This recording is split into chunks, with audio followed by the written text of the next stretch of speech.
Genesis 26. Isaac and Abimelech. Now there was a famine in the land, besides the previous famine in Abraham's time, and Isaac went to Abimelech, king of the Philistines, in Gerar. The Lord appeared to Isaac and said, Do not go down to Egypt. Do not go down to Egypt. Live in the land where I tell you to live. Stay in this land for a while, and I will be with you and will bless you. For to you and your descendants I will give all these lands, and will confirm the oath I swore to your father Abraham. I will make your descendants as numerous as the stars in the sky, and will give them all these lands, and through your offspring all nations on earth will be blessed. Through your offspring all nations on earth will be blessed, because Abraham obeyed me and did everything I required of him, keeping my commands, my decrees, and my instructions. So Isaac stayed in Gerar. When the men of that place asked him about his wife, he said, She is my sister, because he was afraid to say she is my wife. He thought the men of this place might kill me on account of Rebekah, because she is beautiful. When Isaac had been there a long time, Abimelech, king of the Philistines, looked down from a window and saw Isaac caressing his wife Rebekah. So Abimelech summoned Isaac and said, She is really your wife? Why did you say she is my sister? She is really your wife. Why did you say she is my sister?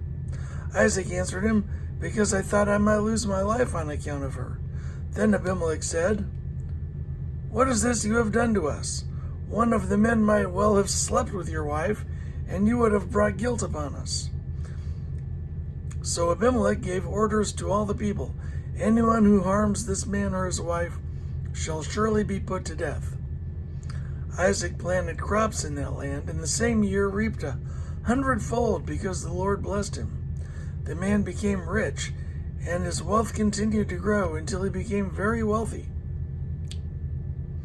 He had so many flocks and herds and servants that the Philistines envied him. So all the wells that his father's servants had dug in the time of his father Abraham, the Philistines stopped up, filling them with earth. Then Abimelech said to Isaac, Move away from us. You have become too powerful for us. So Isaac moved away from there and encamped in the valley of Gerar, where he settled. Isaac reopened the wells that had been dug in the time of his father Abraham, which the Philistines had stopped up. Philistines had stopped up after Abraham died, and he gave them the same names his father had given them. Isaac's servants dug in the valley and discovered a well of fresh water there, but the herders of Gerar quarreled with those of Isaac and said, The water is ours. So he named the well Esek, because they disputed with him. Esek, because they disputed with him. Then they dug another well, but they quarreled over that one also, so he named it Sitnah. He moved on from there and dug another well, and no one quarreled over it. He named it Rehoboth, saying, Now the Lord has given us room, and we will flourish in the land. From there he went up to Beersheba. That night the Lord appeared to him and said, I am the God of your father Abraham. Do not be afraid, for I am with you.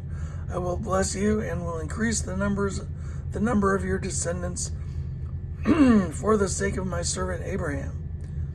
Isaac built an altar there and called on the name of the Lord.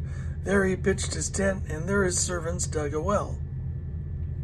Meanwhile, Abimelech had come to him from Gerar with Huzoth, his personal advisor, and Phicol, the commander of his forces.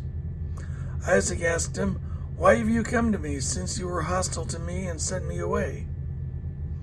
They answered, We saw clearly that the Lord was with you.